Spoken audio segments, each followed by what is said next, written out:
Good morning, and welcome to the Universalist Church in which love is the Spirit. We're glad you're here, whether you're here in the sanctuary today or anywhere in the world on our live stream. I'm Joe Wilson, one of your representatives on our Board of Trustees. If you're a visitor, we hope you'll sign one of our guest books at either entrance to the sanctuary or visit our webpage, westhartforduu.org, to learn more. There, you can use the contact page to get onto our electronic mailing list, which is the best way for us to all stay connected. We look forward to helping you become part of the Universalist Church.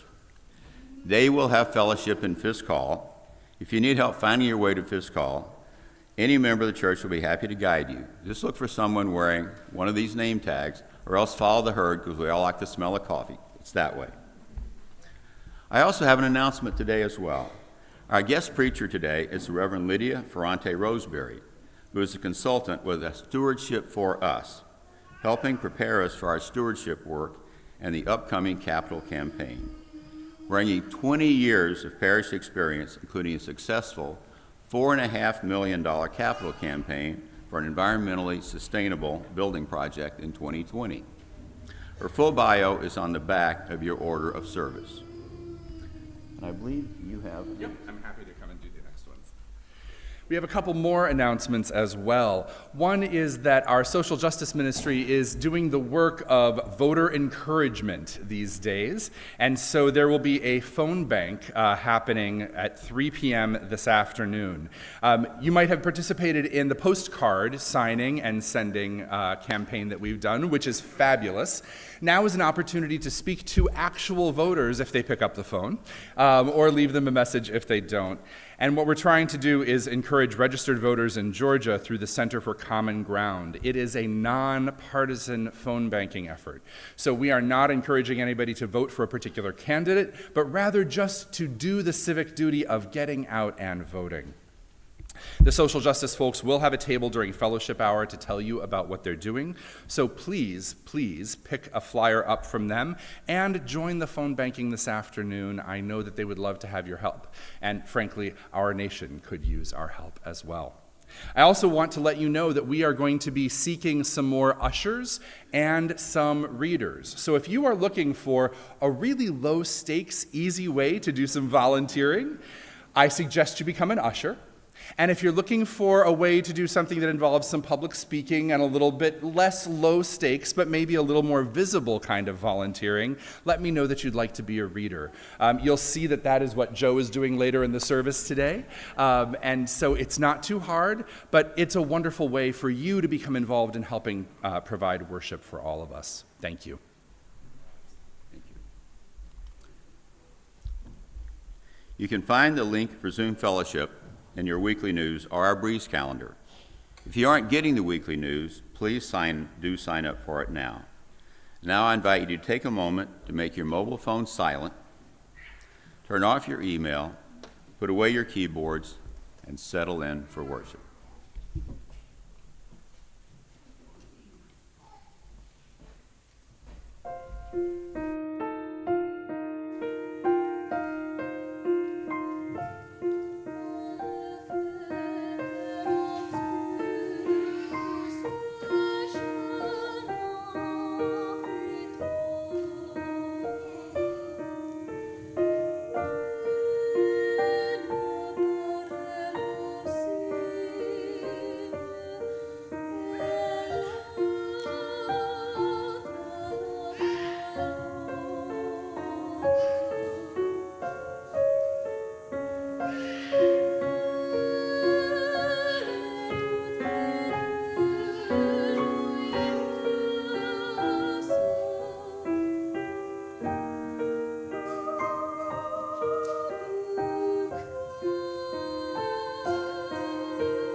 It's a delight to be here. As Joe mentioned, I am a consultant with Stewardship for Us, and I've been invited to work with this fine congregation by your minister and by some lay leaders. I spent yesterday training some of the visiting stewards and meeting with the Capital Campaign co-chairs Matt Schreck and Jennifer Kresbach. Our consultant group works to build cultures of generosity and commitment within UU congregations. And you have such a fine congregation here, and it's such a beautiful building that I'm delighted to help you both name and claim your vision and renovate this building so that it matches your desires. More on that a little later. I want to offer some chalice lighting words from Reverend Gregory Scott Pelley. And so we gather from the ebb and flow of our lives, thirsty for connection to ourselves, thirsty for connection to others, thirsty for connection to the larger life. As we light this chalice, may all who gather here be filled with joy and hope, filled with compassion and love. Here may we be filled so we may pour ourselves out into the world. If you have a chalice at home, please light it now as well. Our opening hymn is number 347 in the gray hymnal, Gather the Spirit. Please rise in body or in spirit in the sanctuary or wherever you are joining us for worship today.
Let's join together in speaking the words of our affirmation. Our covenant, it's printed in the order of service and it's in the description online. Love is the spirit of this church, and service is its law. This is our great covenant, to dwell together in peace, to seek the truth in love, and to help one another. Please be seated.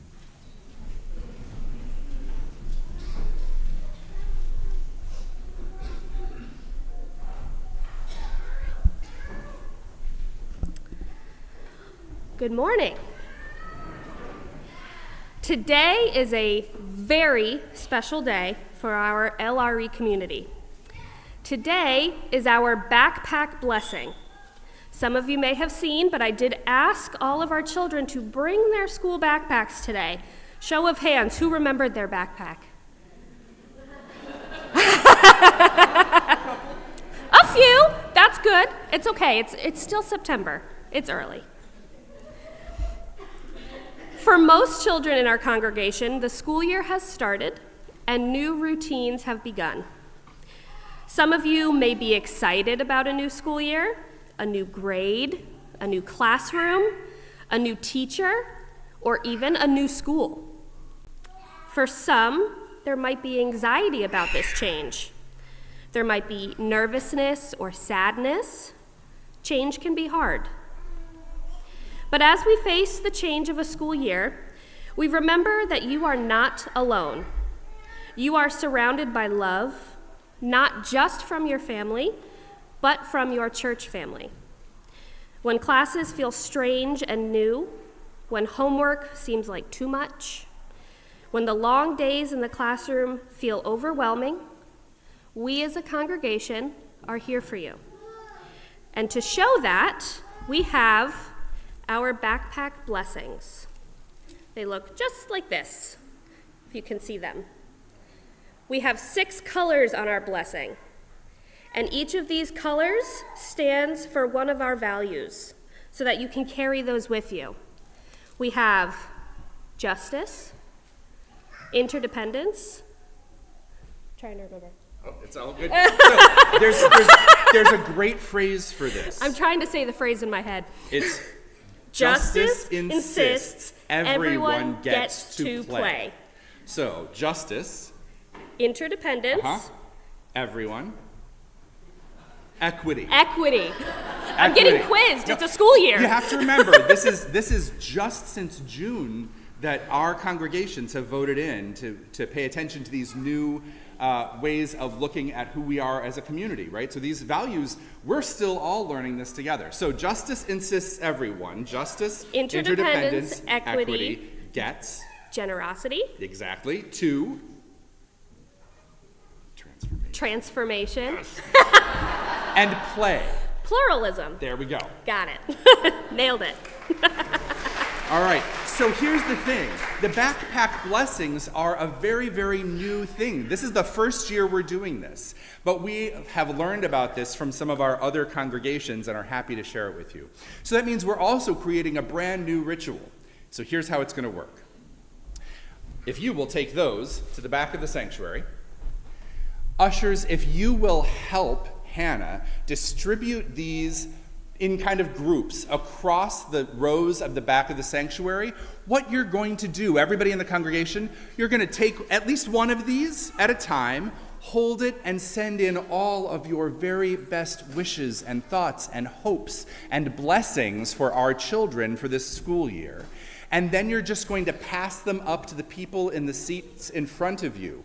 And we're going to keep passing them up until they all get up here so that they are full of all of us, and then we're going to distribute them to our kids so that they have these to take with them to school.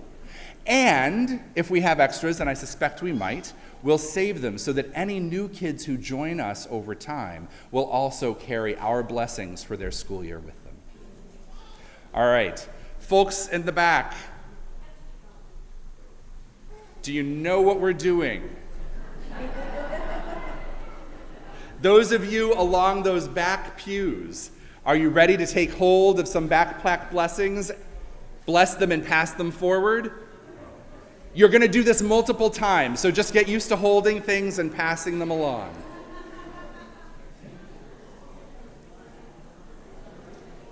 But no matter whether... Yes, good.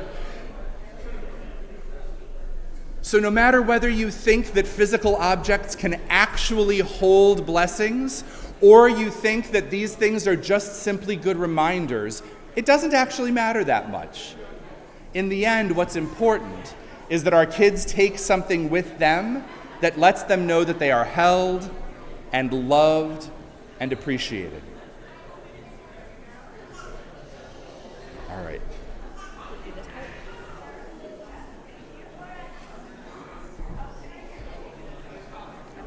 No, that's all right. I've basically done my part. So we're going to start gathering them from up here. So you should probably let me take that. And I'll start this part.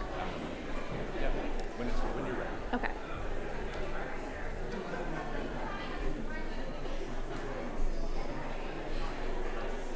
At this time, if there are any keychains that have made it to the front, Adam is coming around with the basket to collect them. And as we continue, keep bringing them up, keep going. And as we're bringing them up, I'm going to lead us all as a congregation through our blessing. Let us all join together to make a promise to our children and bless them as they move through the school year. We promise to hold our children in our hearts, to send them love and comfort and protection, and to hold space for them. We promise to bless the backpacks they carry, that they may be a comforting hand on their backs, a symbol of the strength we send with them every day. Please repeat after me. We promise. Wonderful. Do we have all of our keychains? Are there any stragglers left? Oh, yeah, there's some work there right now. Okay. We have plenty. So at this time, I'm going to invite all of the children, whether you have your backpacks or not, it's okay, to come up. You can come up in a line up the center aisle and receive your backpack blessing that you can carry with you at school. And once you have finished getting your backpack blessing, you can have a seat for just a moment while I give the instructions for what we're going to do next. Okay.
Another question, too. Are there any adults in the congregation who may be in school who would like a blessing for their backpack?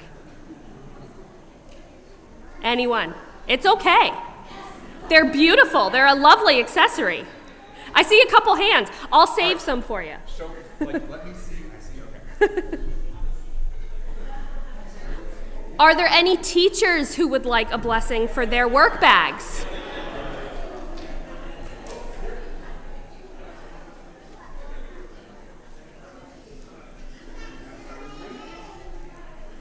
And if you are a teacher in this room, can we just all, as a congregation, silently give a little love to our teachers too?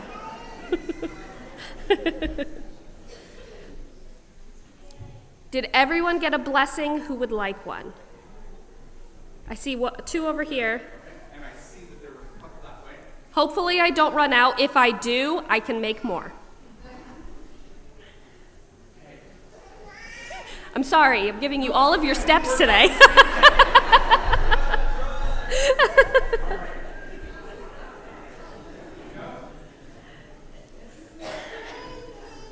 Beautiful. All right, let me know how many I need and I will make them. All right. At this time, I am going to invite all of our children and our families, parents, caregivers, anybody who is here with their children, to follow me. We are going to go up the stairs and we are going to go to our LRE open house. Upstairs, I have information on all of our curriculum. I have examples of some of our materials. You can see all of the classrooms set up and ready to go. I also have a scavenger hunt for families to do and some pretty cool stickers for those who finish it. So at this time, I ask that we please sing our family and children out. It is number 413 in the gray hymnal. And you can all follow me.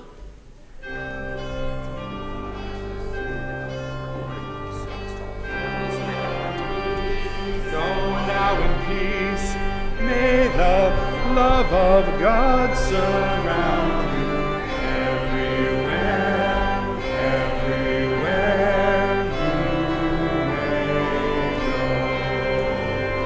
go. Go now in peace, may the love of God surround you everywhere, everywhere you may go.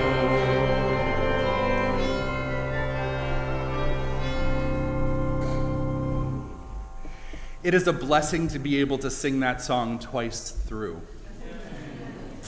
It is also a blessing to know that we have a recording of the service so that all the folks who are stepping out right now will be able to go back and watch what happened in here as well as participate in our religious education programming. We are an incredibly fortunate community. And because we are fortunate, we also like to share that good fortune with one another and the world.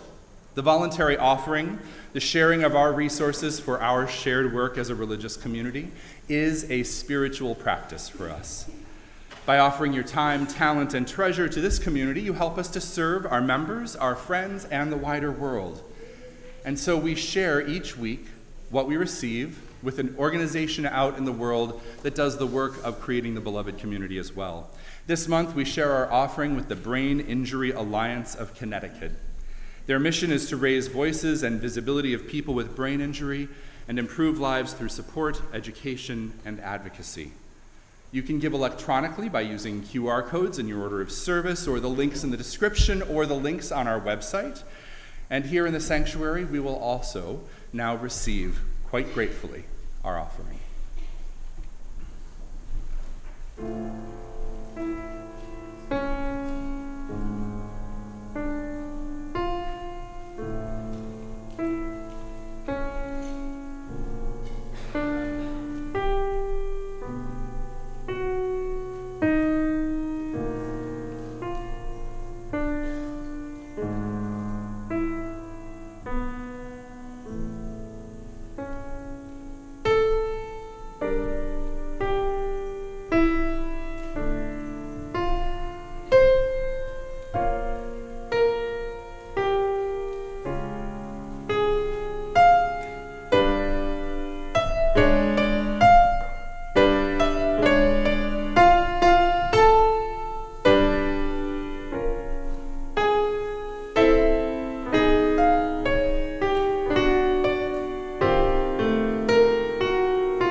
May these gifts sustain the life of this community, the work that we do together, and help to support the wider world of which we are a part.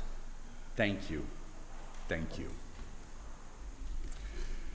Please rise, in body or in spirit, as we speak our congregational reading. It's number 468 in the back of the gray hymnal. Number 468.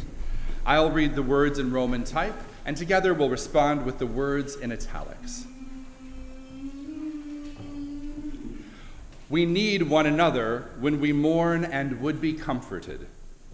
We need one another when we are in trouble and afraid. We need one another when we are in despair, in temptation, and need to be recalled to our best selves again. We need one another when we would accomplish some great purpose and cannot do it alone. We need one another in the hour of success, when we look for someone to share our triumphs.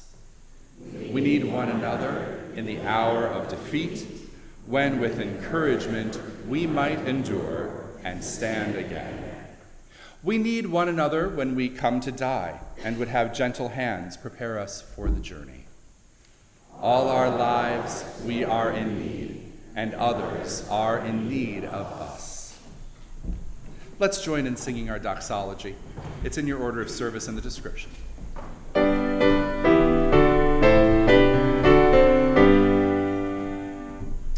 Praise God for love we all may share. Praise God for beauty everywhere. Praise God for hope of good to be. Praise God for truth that makes us free. Amen.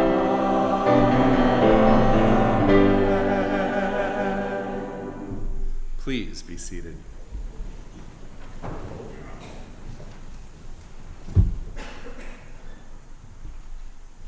I have a number of things that I know are happening within the congregation and that nobody has said yet that they want to share with everybody, but that they hope and pray and appreciate the good wishes and the helpful thoughts and the compassion and kindness of their fellow members of the congregation. And so in this moment, while I am not going to share names with you of folks who are having a hard time, I'm going to ask you to open your hearts and your sympathy and your compassion. Maybe do a little extra good thing for somebody. If you haven't seen somebody in a while, reach out and say hello, send a text message. But let's hold one another within our graciousness today, knowing that there are people around us who are celebrating quietly and sorrowful quietly, and recovering quietly, and striving quietly too. Let us hold them in our hearts and take a moment to pray together. We give thanks. We give thanks to one another, to all that helps us to live, to existence itself. We give thanks for blessings on backpacks, blessings of friendship, of a congregation that thrives. We give thanks for this day, this weather, the possibility of hope for the future. In our gratitude, let us commit to finding ways great and small to make the world better, to ease one another's hardships, so that gratitude flows easily from every being. Let us take a moment in stillness together.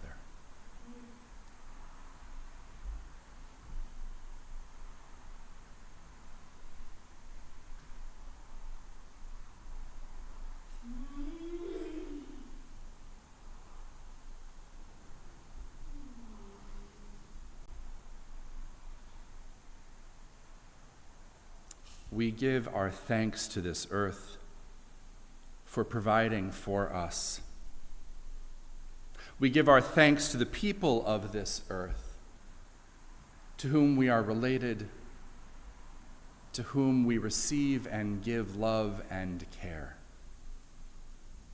And we give our thanks to the indefinable, the indescribable, the very mysteries of being, for the fact that we exist at all. Amen. Blessed be.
Our first reading is Deep Listening by John Fox. When someone deeply listens to you, it's like holding a dented cup you've had since childhood and watching it fill up with cold, fresh water. When it bounces on top of the brim, you're understood. When it overflows and touches your skin, you're loved. When someone deeply listens to you, the room where you stay starts a new life, and the place where you wrote your first poem begins to glow in your mind's eye. It is as if gold has been discovered. When someone deeply listens to you, your bare feet are on the earth, and a beloved land that seemed distant is now at home within you. Our second reading is Turning to One Another by Margaret Wheatley. There is no power greater than a community discovering what it cares about. Ask, what's possible, not what's wrong. Keep asking. Notice what you care about. Assume that many others share your dreams. Be brave enough to start a conversation that matters. Talk to people you know. Talk to people you don't know. Talk to people you never talk to. Be intrigued by the differences you hear. Expect to be surprised. Treasure curiosity more than certainty. Invite in everybody who cares to work on what's possible. Acknowledge that everyone is an expert about something. Know that creative solutions come from new connections. Remember, you don't fear people whose story you know. Real listening always brings people closer together. Trust that meaningful conversations can change the world. Rely on human goodness. Stay together.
It was March 11th, 2011, and the people on Japan's east coast were doing their business as usual. Fishermen were putting away their nets after a productive day of sales. School children in uniforms were skipping home. Women were shopping in the markets. Then the earth shook, literally, for 6 full minutes. And after those many minutes of shaky grounds, the government alerts began. A tsunami was on its way, bigger than anyone could have imagined when the levees were built years ago. People had 20 minutes tops, to leave their coastal towns for higher ground. Perhaps you might recall this story or this devastation. Many of us, however, not directly affected by this natural disaster, have moved on. And certainly mainstream media dropped it as soon as the next natural disaster struck. But years after the tsunami, another story emerged. A story that speaks to the heart and soul of our human condition. It can be seen as a cautionary tale, or it can be seen as a tale of great hope. A post-disaster study explored the mortality rates in different Japanese coastal towns. In some, up to 15% of the population perished. 15%. In others, there was no loss of life. None. One would predict that the size of the waves would influence mortality rates, and in most cases, it did. But there were notable exceptions. Looking more closely at these communities, this is what they found. In Rifu, when word of the impending tsunami got out, people gathered up their belongings. They gathered up their things and they ran. Many people died. In Fude, when the sirens blew, people gathered up their people and ran. Picture it. One group of people filling their arms, their cars with photo albums, computers, maybe some TVs, clothes, a few mementos, carrying their things to safety, seeking to save themselves as best they could. The other, filling up their arms, their cars with the people they love, not only blood relatives, but the old woman across the way who can't run and no longer drives, and whose sons live inland, hours away. And they knew that about each other. They carried each other to safety, saving each other as fast as they could, and almost no one perished.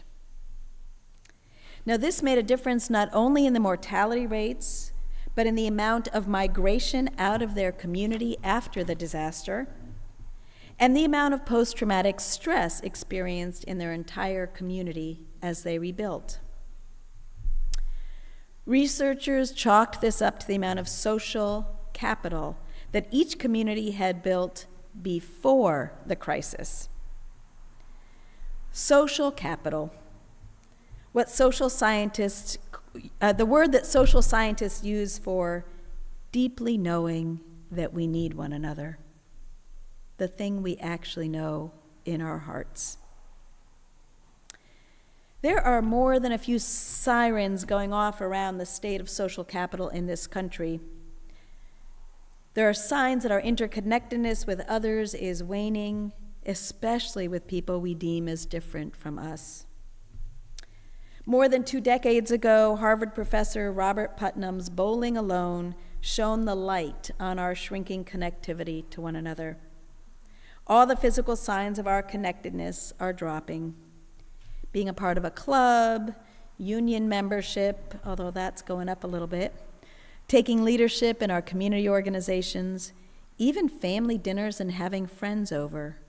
Studies show that all of these are down. We're just not relating to one another face to face, human to human, as we used to. And this was before the pandemic. And yet, even as our social capital is shrinking, a hunger prevails. How does your connection to others outside your family enrich your life? How does this congregation, a beacon of interconnectedness, add value to your days? How do you feel when someone deeply listens to you? Right now, we are being pulled apart by a politic of fear and deceit, which I believe could not have gotten this far without the erosion of social capital over the past few decades. In the middle of the last century, Reverend James Luther Adams, a Unitarian religious scholar and prophet, taught a generation of seminarians that voluntary associations, the Rotary clubs, the NAACPs, even the bowling leagues, and yes, our congregations, were the saving collective act of a people. This he learned in Europe. He was there in the 1930s, and he watched the Nazis take power within a structure of weak, non-governmental social organizations, like churches, Rotary clubs, those sorts of things. There were very few outside groups, places where people could congregate and freely express their dissent. When he returned to this country in the late 1930s, early 40s, his entire ministry was committed to strengthening social capital, although he didn't call it that, through our many American institutions, including our Unitarian churches. Leaning into that hunger for depth and meaning that literally can save our lives. Robert Putnam asserts joining and participating in one group cuts in half your odds of dying next year. Connecting to one another deeply matters. Now, 6 years after telling that tsunami story at an ordination of a colleague, my own community in Colorado had a climate change-induced natural disaster. December 30th, 2001, 6 months before the fire season usually starts in Colorado, a grass fire started just southeast of the city of Boulder, and within minutes, the winds of upward of 100 miles per hour had that fire roaring up a grassy hillside toward multiple suburban neighborhoods in Louisville and Superior, Colorado. It wasn't long before my family heard the sirens and saw the smoke, even saw billowing flames from our front door. Within an hour and a half of its initial sparks, my family was required to evacuate, along with 37,000 other local residents.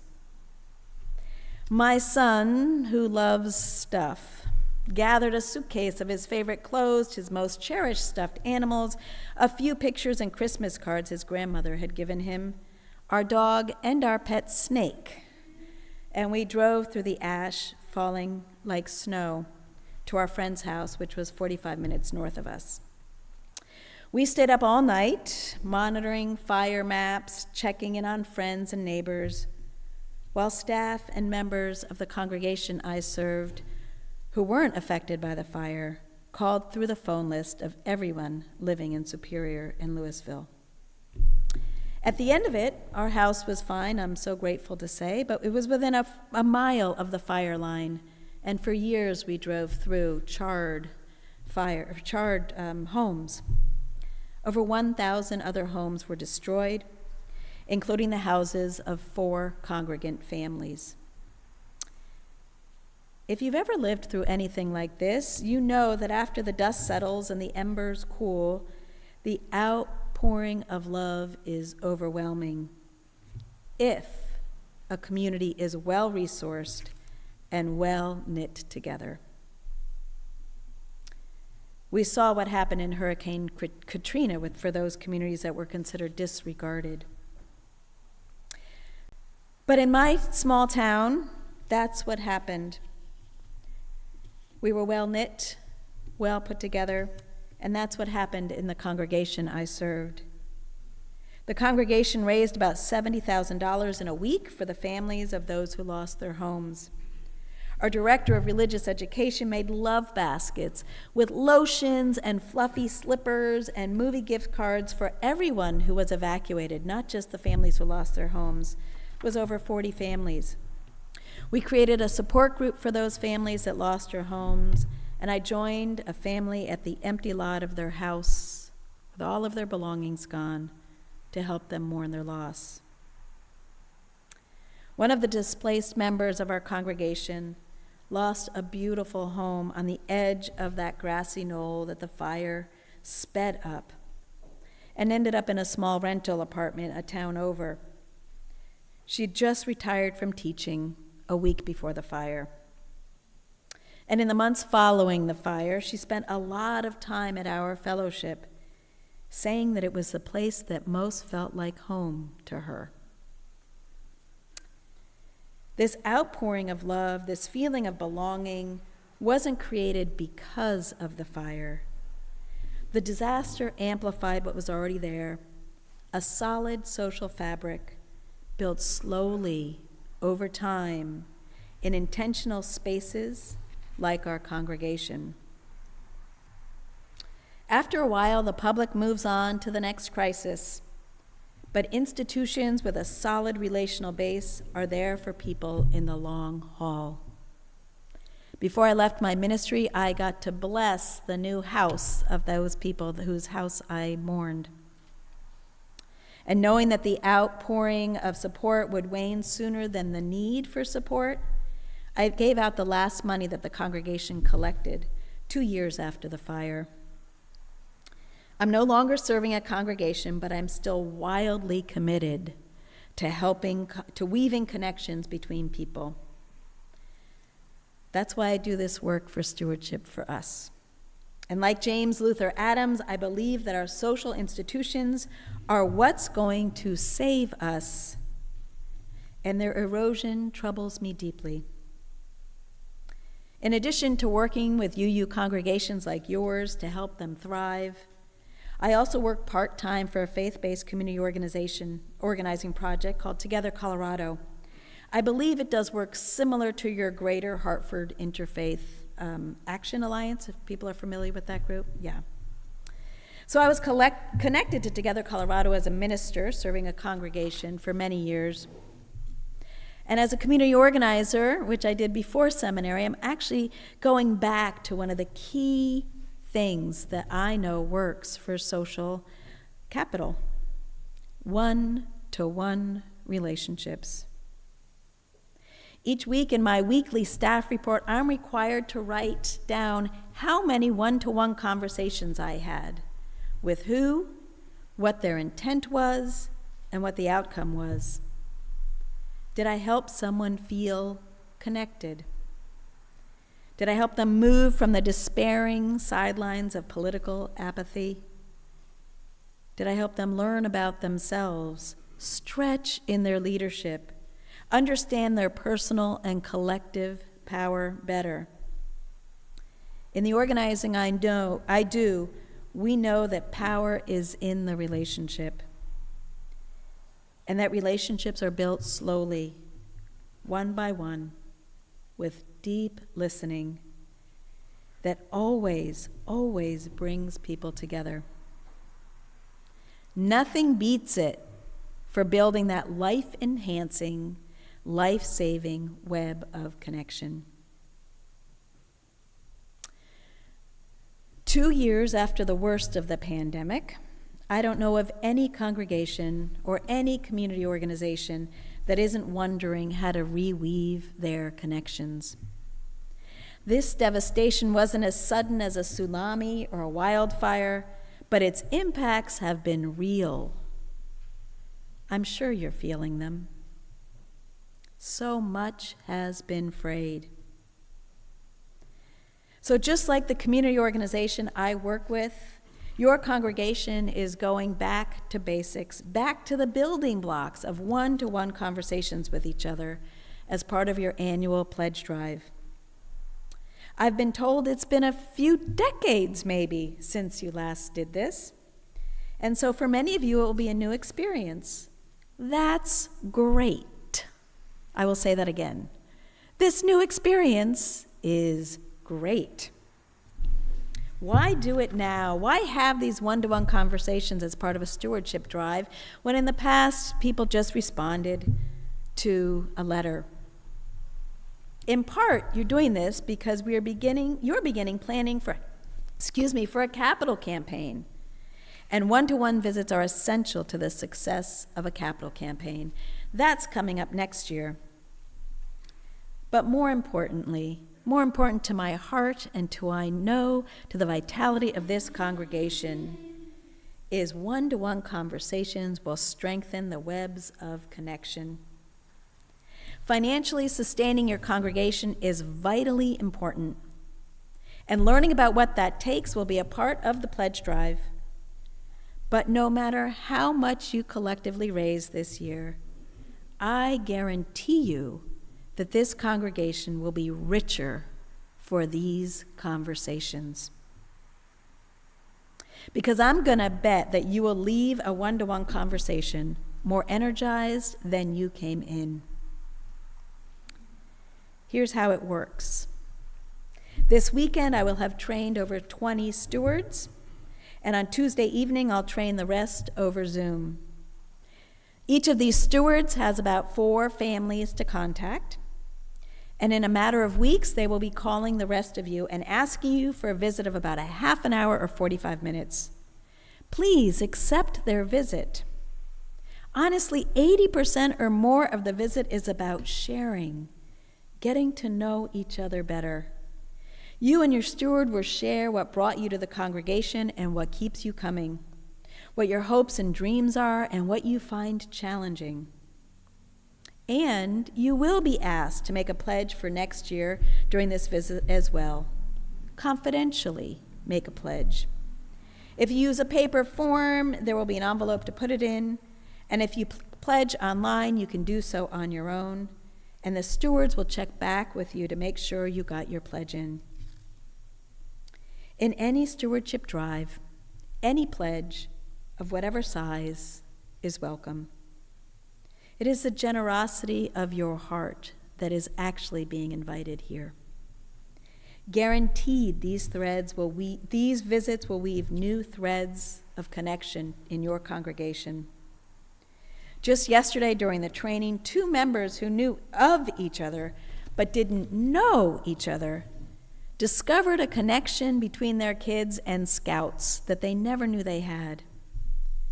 And the stories that people told about First Universalist Church of West Hartford, about what it meant to them after surgeries, about memorializing their loved ones here, and having their children married in this sanctuary, about this congregation as a place of respite, and as this congregation being their place where they have a core group of friends. That's just what I heard amongst 8 people yesterday morning, and it brought tears to my eyes. We never know when the earth will shake and the next tsunami will flood our lives, be it the death of a loved one, addiction that's ravaging our families, a job loss, or natural disaster, or political uprising. What we do know is that building connections, one by one, intentionally, with curiosity and with love, fills our cup, so that when those moments come, we will instinctually carry one another to safety.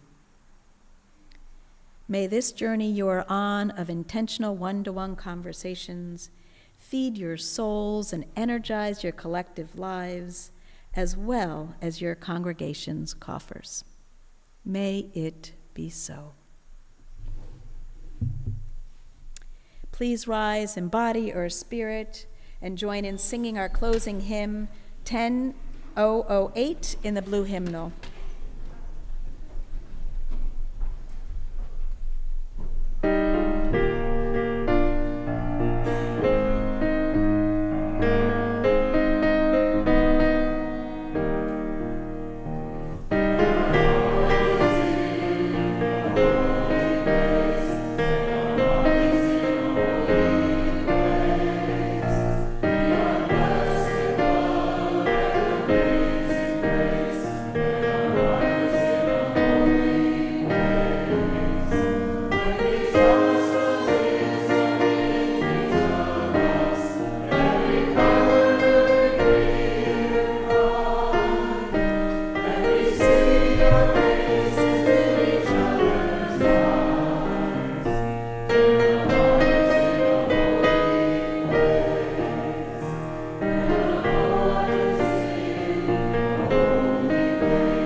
Normally, I would say to you after we speak our benediction, please be seated for our postlude. But I know that we're about 10 minutes past the hour, and some of you have kids to pick up from the nursery and to check in on with the open house. So if you do need to leave the room, by all means do so. Otherwise, please do remain and enjoy our postlude when we get there. For now, let us speak together our unison benediction. It's in your order of service and the description online. Engage with the world in peace. Have courage. Hold on to what is good. Return to no person evil for evil. Strengthen the faint-hearted. Support the weak. Help the suffering. Honor all beings. Please be seated.